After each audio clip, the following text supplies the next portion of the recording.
I was standing near the edge of the garden sipping tea when my son's fiancée walked up to me with a trembling voice and tearful eyes.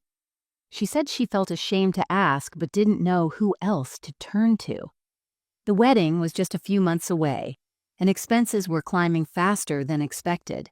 She whispered things like, "You've always been so kind to us," and "I just want this day to be perfect for Daniel." I stayed quiet. Her words were well practiced, soft enough to pass as humble, but I could see something in her eyes, a glint that didn't match her voice.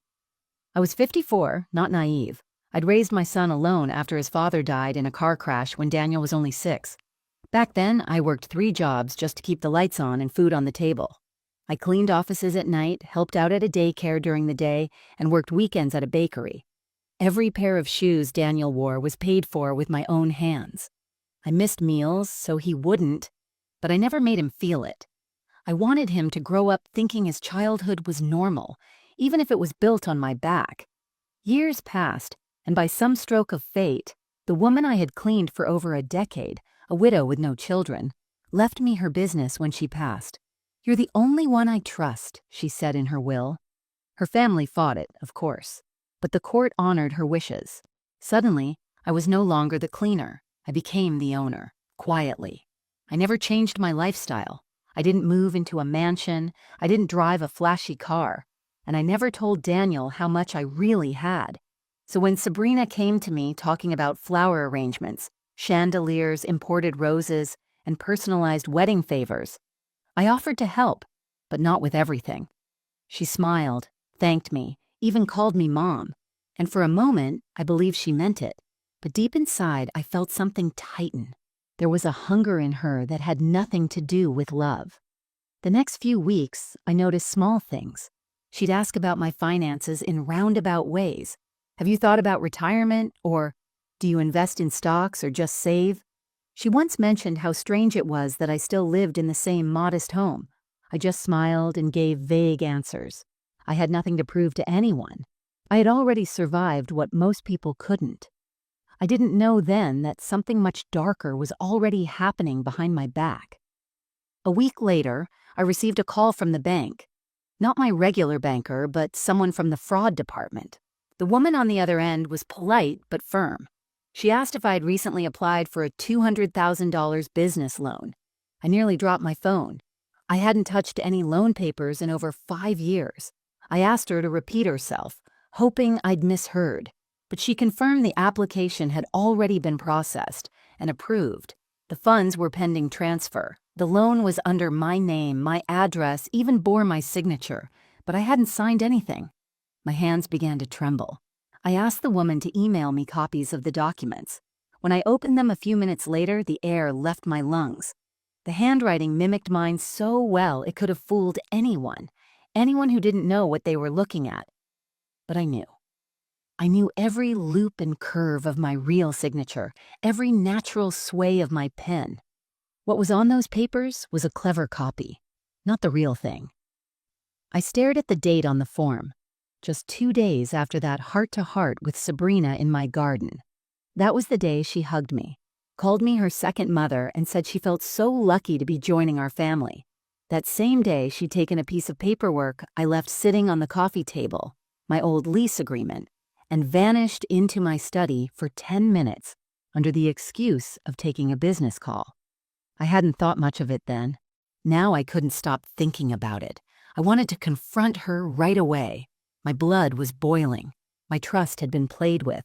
My name used like it was nothing but a key to a vault. But something told me to wait. My instincts, the same ones that helped me survive raising a child alone and running a business in a world that never handed me anything, told me not to act yet, not until I knew everything. I called my lawyer that same afternoon, sent her the loan papers, and explained what had happened. Her first question hit hard. "Do you know who would benefit from this loan?" Only one name came to mind, and her face wasn't hard to picture. Sabrina. Or maybe Sabrina and someone else. I didn't sleep that night. I lay awake staring at the ceiling, replaying every conversation I'd had with Sabrina and her mother over the past few months. Trina, her mother, always struck me as someone who walked into a room like she owned it. During wedding meetings, she barely acknowledged me unless it was about money. She'd toss around phrases like people with means or when the mother of the groom steps up properly. And I always thought it was arrogance. But now I saw it for what it was: calculation. The next morning, I visited the bank in person and asked to see the loan file. I sat in the glass office while the manager pulled up the scanned paperwork. As I read through it line by line, my stomach turned. The listed purpose? Venue and vendor financing for event planning services. The attached company name? Trina Events and Decor. I nearly laughed. They didn't even try to hide it. The loan wasn't for Sabrina and Daniel's wedding. It was for Trina's struggling event business, a failing company she'd been trying to revive for years, and she'd used my name to do it. I asked the manager for copies of everything and kept my expression calm, though my heart felt like it was pounding through my chest. Outside the bank, I called my lawyer again. She confirmed what I feared. The documents were strong enough to open a criminal case, but I told her I wasn't ready to press charges. Not yet, because something else had clicked in my mind. If Sabrina and Trina could forge my name on legal documents so easily, what else were they hiding? I called a private investigator that afternoon. I didn't want gossip. I wanted facts: where they'd been, what they'd done, who else was involved. I told him I wanted everything quietly. I wasn't going to expose them just yet, not until I had the whole picture. Meanwhile, I kept playing my role. I smiled through wedding planning meetings. I attended tastings, offered suggestions for centerpieces, even helped Sabrina pick a hairstyle. All the while, my phone buzzed quietly in my purse with updates from the investigator, and every update pushed a new knife into my back. The credit line wasn't the only thing they'd touched. There were more attempts. Loan applications, fake vendor invoices. Sabrina and her mother were pulling strings from every angle, and I had been nothing more than their golden puppet. But they had forgotten one thing. I didn't build my life by being foolish. I survived by watching. And I was watching very closely now. By the end of the week, the puzzle was no longer missing pieces. The investigator sent me a final report, neatly organized, thoroughly detailed. I read it all in silence, sitting at my small kitchen table where I used to help Daniel with his homework years ago. There it was, in black and white. Not only had Sabrina and Trina taken out the $200,000 loan in my name, but they had attempted to use my credentials to secure a second line of credit, this time through a vendor financing portal linked to a luxury wedding planning agency. And Daniel, he had no idea. The investigator mentioned overhearing Sabrina on a recorded call talking to a friend about how he's sweet but clueless, and that his mom has the kind of money you just have to play nice for. She laughed as she said it, said she was locking in a lifetime with this wedding, that after the papers are signed, the real money could start moving. My name, my trust, my life's work. All just tools in their plan. I didn't cry. I'd cried enough years ago when I had to choose between feeding my son and paying the electricity bill. But I did feel something colder, sharper.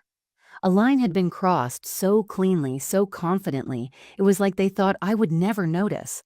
Or worse, that I wouldn't fight back even if I did. I stared out the window at my front yard. Just last week, Sabrina had helped me plant tulips there, laughing, asking for stories about Daniel as a child. I thought we were bonding.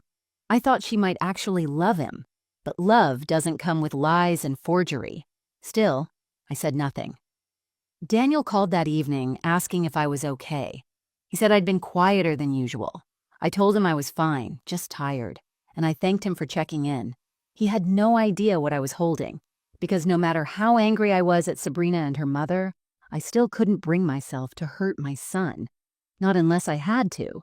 He'd always been my reason, my fire, my hope, but he was also blind to what was happening right in front of him, and soon he was going to see it all. The truth, the betrayal, the people he trusted most, exposed for what they were, and when that moment came, I knew it would break something in him. But I also knew it had to be done. The final week before the wedding arrived like a storm pretending to be a breeze. Smiles were wider, Hugs lingered. Toasts were made over dinner. But underneath every word, I could feel it. The fake sweetness, the staged affection. Trina became unusually friendly, offering to handle last-minute bookings and confirming guest lists on my behalf. She even called me dear at one point, her voice syrupy, her eyes scanning me like I was a vault door waiting to swing open. I played along. On the outside, I was calm, patient, even helpful. But inside, I was counting hours. My lawyer had everything lined up. The evidence was ready, sealed in a folder thicker than their entire relationship. I'd made copies of everything.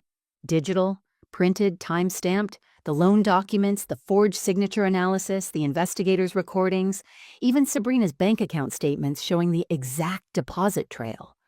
All of it sat quietly in my bedroom drawer next to an envelope marked with a single word: truth. I was waiting for the perfect moment. The wedding rehearsal dinner was held 2 days before the ceremony. It was in a fancy restaurant downtown. Gold plates, wine glasses lined like soldiers, waiters who moved like shadows. I arrived right on time, dressed in a deep blue dress I hadn't worn in years. As I walked in, people turned. Trina stood and welcomed me like an old friend. "We've saved the best seat for you," she smiled, pulling out a chair next to her. Sabrina kissed my cheek and whispered, "You look beautiful tonight, Mom." Mom. That word used to mean something. Daniel gave a short speech thanking everyone, especially me, for making this dream wedding come true. I smiled, nodded, raised my glass, but I barely tasted the food. I was watching, listening, and then it happened. Sabrina left her phone on the table for a moment and stepped away. A message flashed on the screen before it locked. One word stood out in bold from the preview text: cleared. My eyes narrowed. I didn't touch the phone, but the investigator's last update suddenly echoed in my mind. Final approval processed. They had used the fake credit to pay for the entire venue, my name, my reputation, my future, risked for a one-day party. I smiled through the rest of the night. I clapped during the cake tasting. I hugged Sabrina when we said goodbye. Then I walked out into the night air, pulled out my phone, and texted my lawyer 3 words: "Let's begin tomorrow." The morning of the wedding arrived quiet and bright, almost too perfect. Sunlight poured through my bedroom window as if the world outside had no idea what was about to unfold. I sat at the edge of my bed, slowly zipping up my dress, a deep burgundy gown with long sleeves and a subtle shimmer. It wasn't loud, but it carried weight, just like me. Downstairs, the envelope labeled "Truth" sat waiting in my bag. I ran my fingers over it once before slipping it inside. My hands didn't shake. My heartbeat didn't race. I was calm, clear, focused. That feeling I used to get when I had to fight for my son's medicine with $2 in my wallet.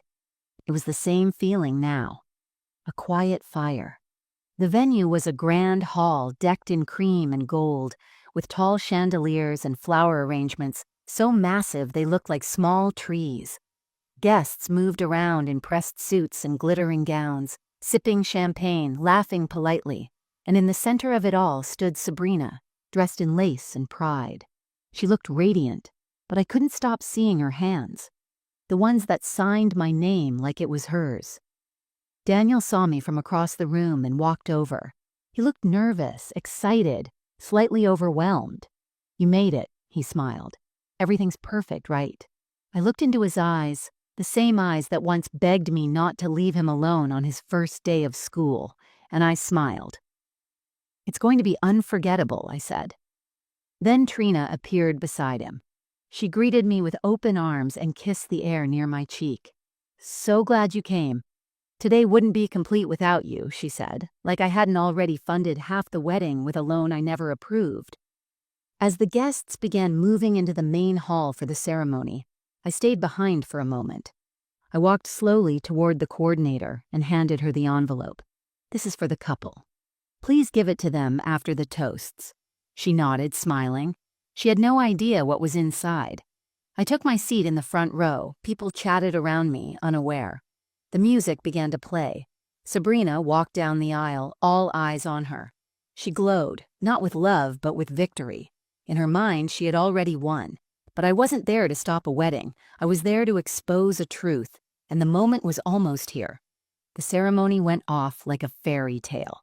Sabrina cried delicate tears as she read her vows, telling Daniel he was her safest place. Daniel beamed at her, completely unaware that the woman holding his hands had written a check in my name behind his back. The audience clapped. Some even wiped tears. They looked so happy, so convinced, and maybe that's what made it worse. Watching my son walk into a life built on lies while thinking it was love. After the kiss, the crowd moved into the reception hall where glittering lights hung from the ceiling like falling stars. Champagne flowed, plates clinked, and everyone looked relieved the hard part was over. They had no idea the real ceremony hadn't even started. Then came the toasts. Daniel went first, thanking everyone again, especially me. "None of this would be possible without my mom," he said, raising his glass. The crowd clapped. Sabrina stood next, praising Daniel's kindness and her excitement to be part of such a generous and loving family. She glanced at me as she said it, like I was her trophy. And then the wedding coordinator approached them quietly. She handed over the envelope, just as I asked. Sabrina opened it right there, assuming it was a gift card or a check, but it wasn't. As she pulled out the first paper, I watched her smile flicker. Her fingers froze. She blinked and read again, then again. Her eyes widened. Her hand trembled. Trina, sitting just 2 tables away, noticed and rushed over. She grabbed the papers from Sabrina and scanned them. Her face drained of color so fast she looked sick. The guests noticed something was wrong. Murmurs started. Sabrina looked at Daniel, who was now standing beside her. "What's going on?" he asked, reaching for the folder. She tried to pull it back, but he was already reading, his brow furrowed, his lips parted slightly. This is a loan?" His voice cracked. "In my mom's name?" Sabrina didn't answer. Trina tried to speak, but the microphone near the table picked up every word. "It was just a temporary thing, Daniel. Your mother's not even using that money." He turned toward me, eyes wide with disbelief. "Mom, is this real?" I didn't say a word. I just looked at him. Steady, silent. That silence said everything. And suddenly, the wedding hall didn't feel like a celebration anymore. It felt like a courtroom. And the truth had just taken the stand. The room went quiet. Too quiet. Even the string quartet in the corner stopped playing, unsure what to do. Daniel stood frozen in the center, still holding the papers. His face was pale, and his voice, when it returned, was thin. "Sabrina, tell me this isn't real." But Sabrina just stared at him, her mouth opening and closing like she was searching for a lie good enough to fix it. None came. Trina stepped in again, her voice sharp with urgency. "It's not what it looks like, Daniel. We were going to pay it back. Your mother's being dramatic." "Dramatic?" I finally spoke. Not loud, not angry, just cold. "You forged my signature, used my name to apply for a 6-figure loan, rerouted the funds to your business and tried to pass it off as a wedding expense. You didn't just lie, you stole." Now everyone was watching. Every guest, every waiter, every distant cousin. Phones were coming out, cameras clicking. The golden fairy tale was unraveling in front of a live audience. Daniel looked at Sabrina again, but this time something in his eyes had changed. He wasn't confused anymore. He was seeing her, truly seeing her. "You told me my mom offered to cover everything," he said slowly. "You said she insisted." Sabrina's eyes welled up. I didn't want to stress you out. You were already working overtime. I thought we could handle it, and she's rich. What difference would it make?" "It makes a difference when you lie," Daniel said, his voice growing. "When you steal, when you drag my mother into something she never agreed to." Sabrina tried to touch his arm, but he stepped back. And Trina, still clutching the folder, blurted out, "Why is everyone acting like this is such a big deal? You're marrying into money. That's what happens. We made it happen faster, so what?" The gasp that went through the room was sharp and collective. I stood slowly, pushing my chair back with a quiet scrape. "You didn't marry into money, Trina. You married into decency, and that's what you tried to bankrupt." Sabrina looked around, at the whispers, the judgment, the cameras capturing her every move. Her face collapsed into a quiet, desperate panic. And Daniel. He finally put the folder down like it weighed more than he could carry. "I need to think," he whispered, before walking away from his own reception. The celebration was over. The truth had done what it always does. It silenced the noise.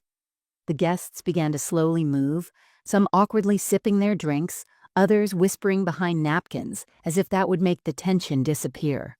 Trina sat down, clenching the edge of the tablecloth like she could anchor herself with it.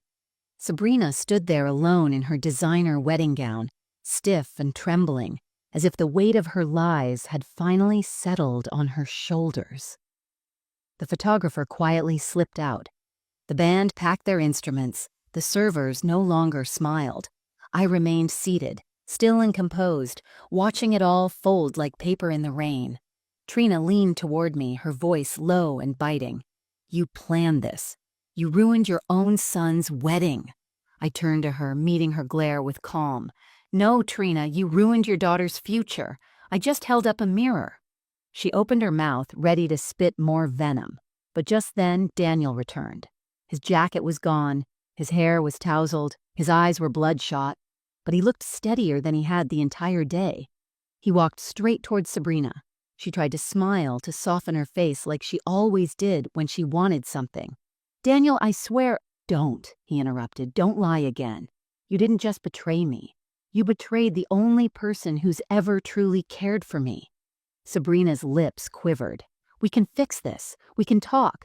"There's nothing to fix," he said, voice cold.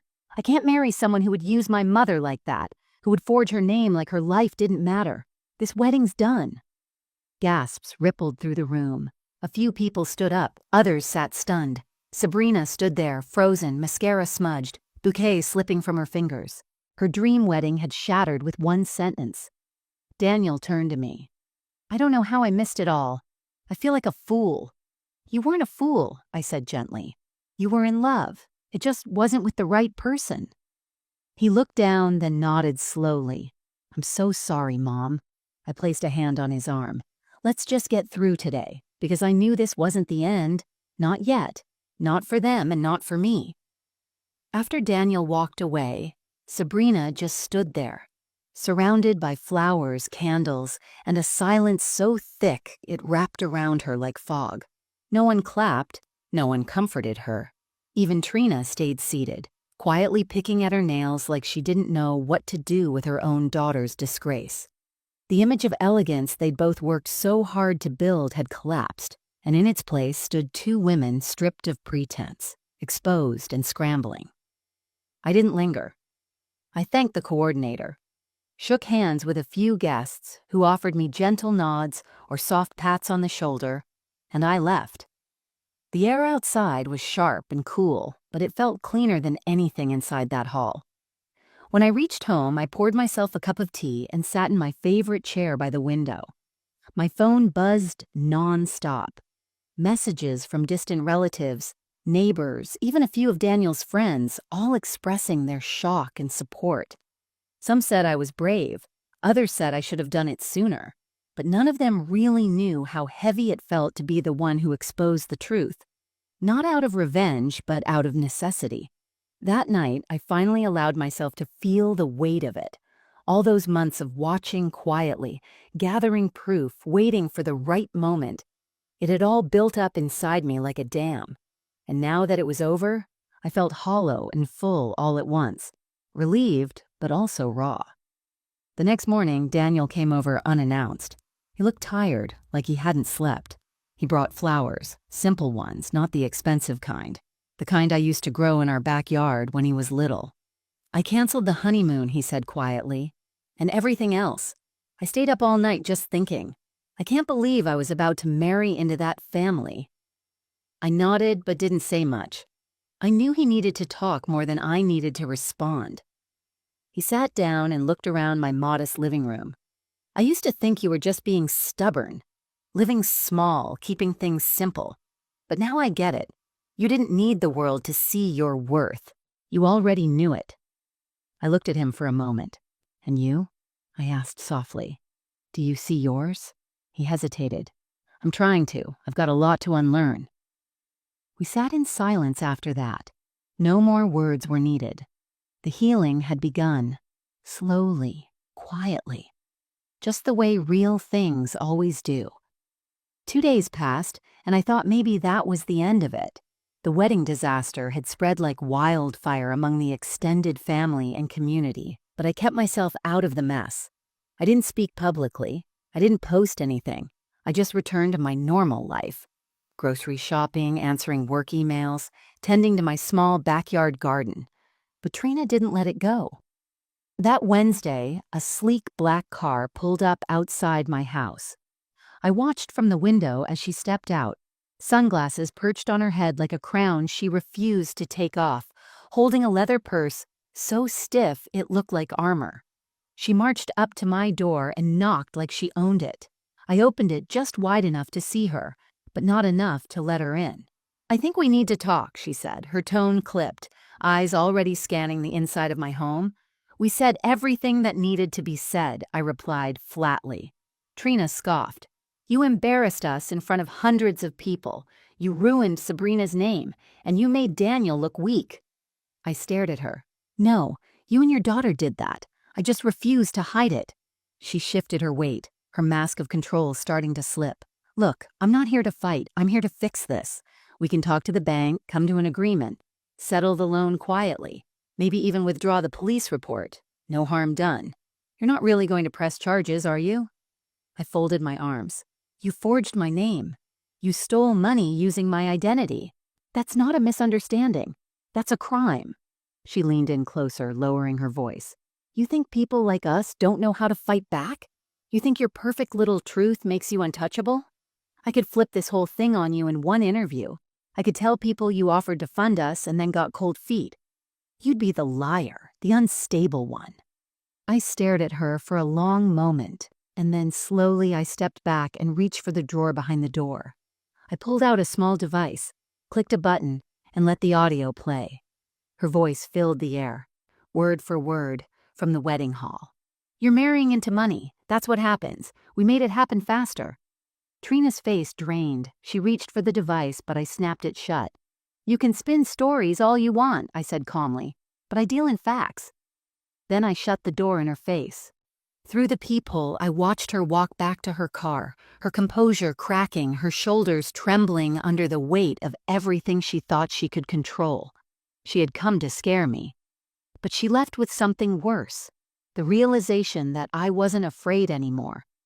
That night, I slept like I hadn't in months. There were no more secrets lurking in the corners of my mind, no more pretending, no more forced smiles over teacups and seating charts. I had taken back my name, my dignity, and most of all, my silence. For too long, people like Trina believed women like me, quiet, older, polite, were easy to outsmart. They forgot that silence wasn't weakness. Sometimes, silence was the sharpest blade. The following morning, I met with my lawyer. We discussed the formal steps ahead: fraud charges, restitution demands, and an official complaint to the lending agency. I had all the paperwork, all the audio, and surveillance confirmation. Trina and Sabrina had left fingerprints on everything they touched. They weren't just careless, they were confident. But that confidence had a price now. I expect pushback, my lawyer said. They may go public. Try to twist the narrative. I'm ready, I said. And I was. By evening, news had already begun circulating on local gossip pages. Nothing official, but whispers were turning into posts. Someone had leaked the drama from the wedding, probably a guest, and now the comments were exploding. Groom left bride at altar after fraud scandal, one headline read. Mother of groom exposes forged $200K loan. But the worst part? People were already trying to rewrite the story. Some commenters sympathized with Sabrina. Maybe she was just desperate, they wrote. It's not like she stole the money for drugs or something. Others blamed me. Why couldn't the mom just help? She sounds bitter. I knew then that this wouldn't be a clean cut. Trina and Sabrina wouldn't accept responsibility. They would do what people like them always do. Cry louder than the truth and hope the world listens to volume, not facts. Still, I didn't waver. I wasn't looking for pity or applause. I didn't care who believed what. I had something far more powerful than the crowd's approval. I had proof, and I was just getting started. By the weekend, Sabrina had finally spoken, and she did exactly what I expected. She posted a long, emotional letter on social media, calling the situation a terrible misunderstanding. She painted herself as overwhelmed, heartbroken, and devastated by a miscommunication that spiraled out of control. She didn't mention the forgery, she didn't mention the loan, but she did mention me.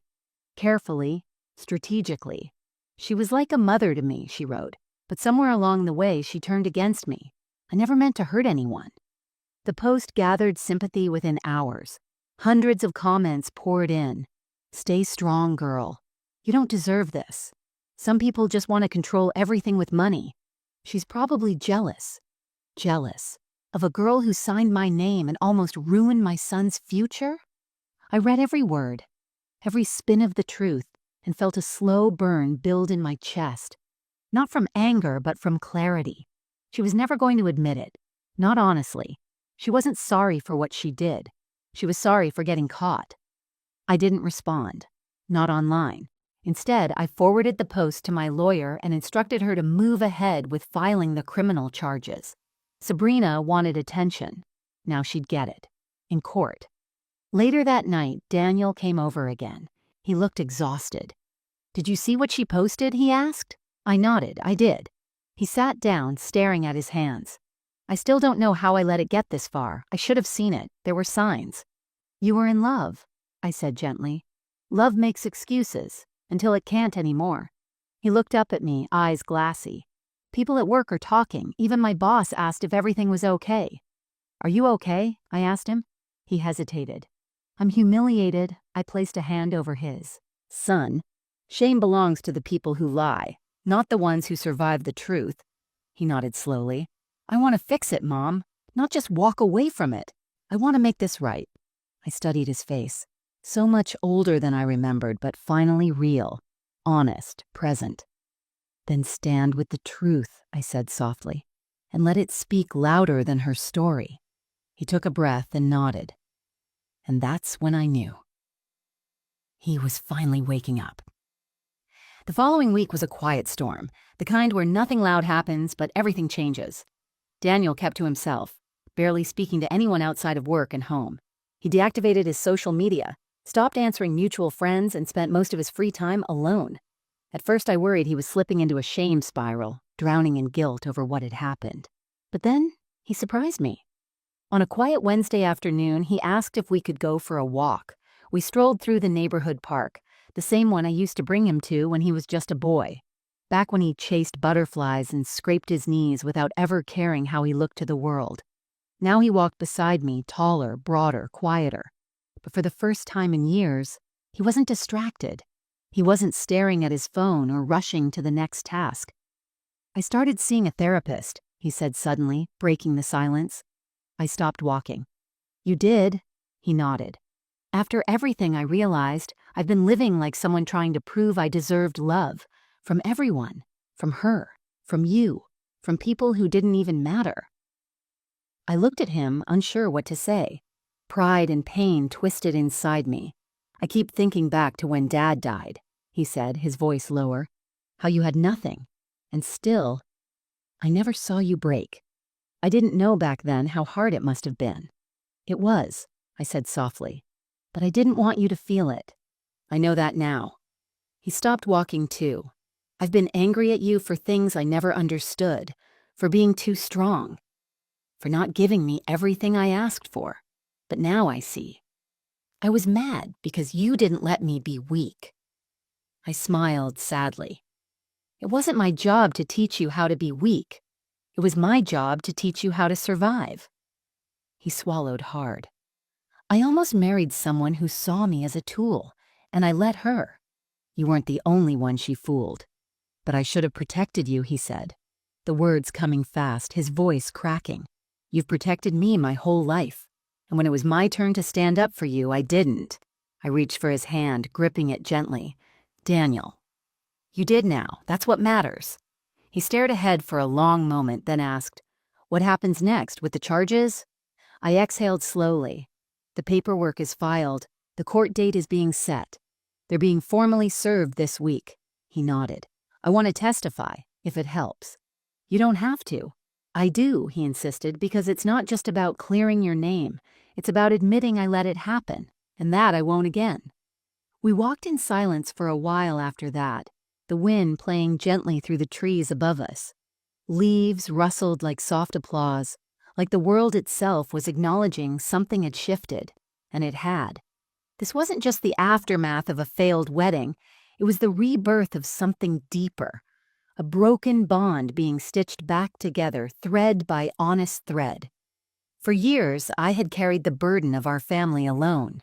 Now, for the first time in a long time, it didn't feel so heavy, because my son was finally walking beside me, not behind me. 2 days later, Sabrina was officially served. The documents were delivered to the apartment she had once planned to share with Daniel. According to my lawyer, she refused to open the door at first. But once she realized what was happening, she stepped out and accepted the papers with a shaking hand and a forced smile. Her pride wouldn't let her look small, not even then. But the silence afterward spoke volumes. No posts, no comments, no desperate explanations. She had finally realized the law wasn't something she could charm her way around. Trina, on the other hand, wasn't as quiet. Within 24 hours, she released her own version of the story. A live video online, her voice trembling just enough to seem sincere. She wore soft colors, minimal makeup, and held tissues in her lap like props in a stage play. She talked about miscommunication, being overwhelmed, and how Margaret always treated us like outsiders. She didn't name me directly, but she didn't have to. Every sentence was a carefully crafted jab. She called me a woman of resources with a bitter past, and claimed I had a history of holding money over people.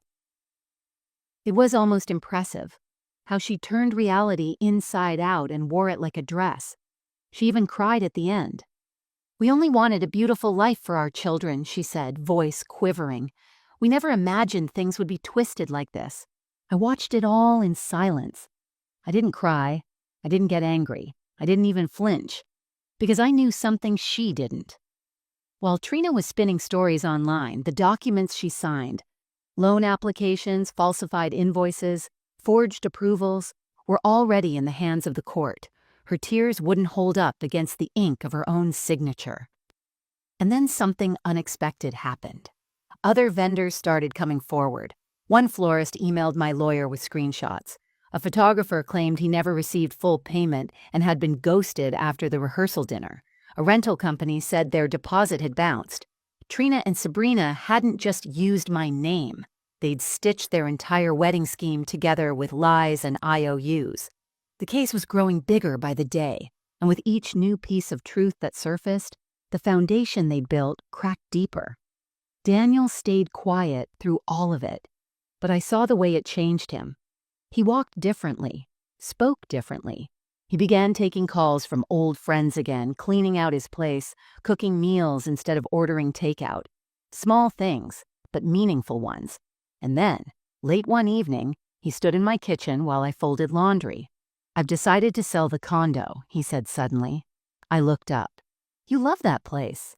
"I did," he nodded, "but it's full of ghosts now, and I need a clean start." I folded a towel, then asked gently, "Where will you go?" He smiled faintly. "I was thinking, maybe I'd move back here, just for a while." My hands stilled. The house had always been open to him, but hearing him ask, not assume, not barge in, was different. "You're welcome any time," I said. And for the first time in a long, long while, it felt like home again. Not just for me, but for both of us. The court date was set for the following month. It gave Sabrina and Trina just enough time to panic. And panic they did. My lawyer forwarded me a series of desperate letters their legal team had sent, all filled with sugar-coated requests. "Can we settle this quietly? Would your client consider dropping the charges in exchange for an apology and financial restitution? Our clients are deeply remorseful and wish to avoid the emotional strain of a trial." I didn't respond. Because remorse without accountability is just fear. But even as the legal wheels turned, life outside the courtroom kept moving. Daniel moved back in, just like he said he would. At first it was strange. The quiet sounds of his footsteps in the hallway again, his coffee mug next to mine in the kitchen sink. But slowly, it began to feel familiar, comfortable. He helped with groceries, fixed the leaking faucet, even built me a small raised bed for the backyard garden. It was the little things. He wasn't trying to earn forgiveness with grand gestures. He was just here, present, steady. One evening, as we ate dinner together, he said something that stuck with me. "I always thought you were hard to impress," he said, smiling a little. "But now I get it. You just couldn't afford to be impressed by things that didn't matter." I looked at him, warmth spreading in my chest. "That's what survival teaches you, to focus on what's real," he nodded.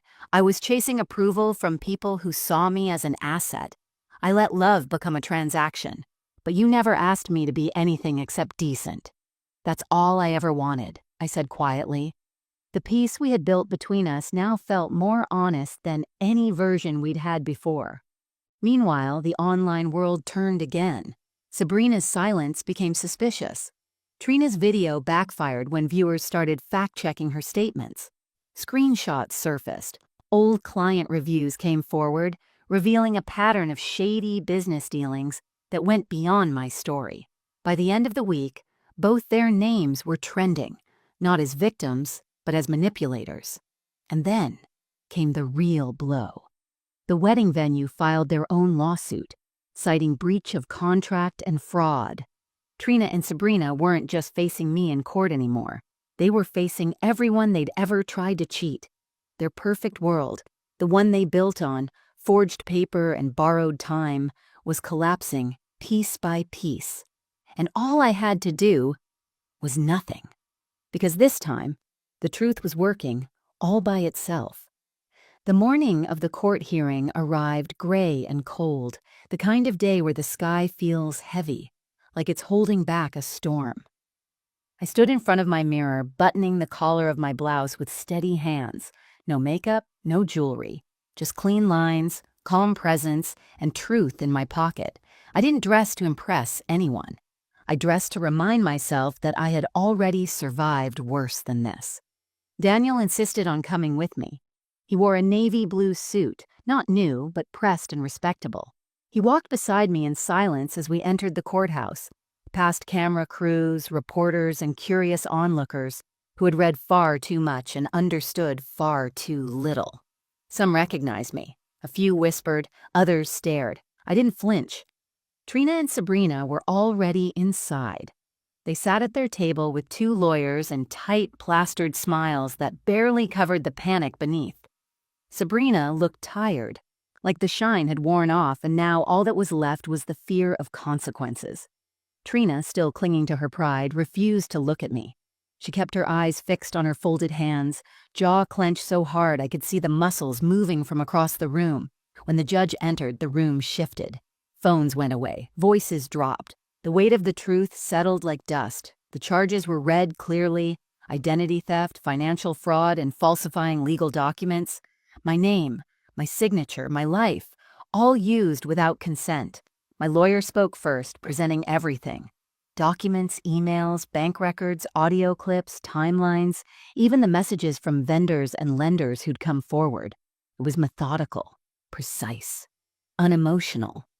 I sat there quietly, watching Sabrina's face drain as every lie she told was stripped from her, one by one. When it was their turn to speak, their lawyer tried to argue that it had all been a misunderstanding, that Sabrina thought I had agreed verbally, and that Trina only stepped in to help move things along. They spun words like they were throwing silk into the air, hoping it would catch and float. But lies don't float in courtrooms. They sink. The judge listened carefully, occasionally raising an eyebrow, and then he asked if I'd like to speak. I stood slowly. My voice wasn't angry. It was calm, steady. The voice of a woman who had spent decades swallowing her pain until it hardened into quiet power. "I am not here today because I want revenge," I said. "I am here because I was used. My name, something I built with struggle and sacrifice, was taken without consent. My trust was manipulated, not just for money, but for status, for convenience, for selfish gain. And had I stayed silent, they would have done it again, to someone else, maybe someone who didn't have the resources to fight back." I paused, looking directly at Sabrina, then Trina. "You didn't just forge a signature. You tried to erase the life behind it." The room was silent. The judge nodded. "Thank you, ma'am." The ruling didn't take long. Sabrina was found guilty of financial fraud and sentenced to probation, community service, and a full repayment of the loan, plus damages. Trina, as her co-conspirator and business beneficiary, was also ordered to repay the vendors and was barred from operating any licensed business for 5 years. The judge didn't hold back in his closing words. This was not just about money, he said. It was about entitlement, and that is a far more dangerous kind of theft. Outside the courthouse, the press waited, hungry for quotes. But I didn't give them any. I didn't need headlines. I didn't need validation. I had my name back, and no amount of cameras could measure what that truly meant. Daniel and I walked out together, past flashing lights and strangers' eyes, back into the quiet air. "You okay?" he asked. I nodded. "I'm not angry anymore. Just done." He smiled slightly. "I think I'm ready to be done too." As we drove home, the weight of it all began to lift. Not because justice had magically erased the past, but because finally, the story was no longer theirs to control. It was mine again, and I was taking it back, one truth at a time. Months passed, and slowly the noise faded. Trina disappeared from the public eye. Her business license was revoked, her client list evaporated, and her reputation, once polished and proud, was reduced to whispers and cautionary tales. Sabrina, sentenced and disgraced, deleted her social media. I heard through a distant cousin that she moved back in with her aunt in another city, far from the place where her lies had been unmasked. But I didn't care to follow their downfall. That wasn't the part that mattered. What mattered was that I was free. Free from the weight of being the quiet one. Free from the idea that forgiveness must come without accountability. Free from the years I spent putting everyone else first, thinking love meant sacrifice. Even when that sacrifice chipped away at my dignity. Daniel stayed. At first, just temporarily, but over time it became clear he wasn't rushing to leave again. We shared dinners, cleaned the house together, laughed at old memories. He didn't try to fix things with apologies anymore. Instead, he let his actions speak. And they did. He became the kind of man I always hoped he'd be. Honest, grounded, and kind without trying to prove anything. One evening, I came home from the market to find him repainting the hallway. He turned to me with a smudge of white paint across his cheek and said, "I think I'm ready to move forward now, but I want to build something, not just escape the past." I smiled. "Then start here, from truth." We began planning to renovate the house, not for resale, not for show, just for us, a fresh start in the same familiar walls. And as I stood in my garden weeks later, sunlight warming the earth, I realized something I never expected. I wasn't bitter. Not anymore. I wasn't angry at Sabrina or Trina, or even at the years I'd lost trying to please people who saw me as nothing but a tool. They had taken from me, yes, but in their taking they taught me something I should have learned long ago, that protecting your peace is not selfish, that silence can be power, and that love, real love, does not come with conditions or costs. People still ask me sometimes if I regret not stepping in sooner, if I regret ever helping Sabrina or trusting her. And my answer is always the same. No, I don't regret giving, but I will never again give myself to people who believe my kindness is theirs to control. Because I've earned this life, and now, finally, it belongs only to me.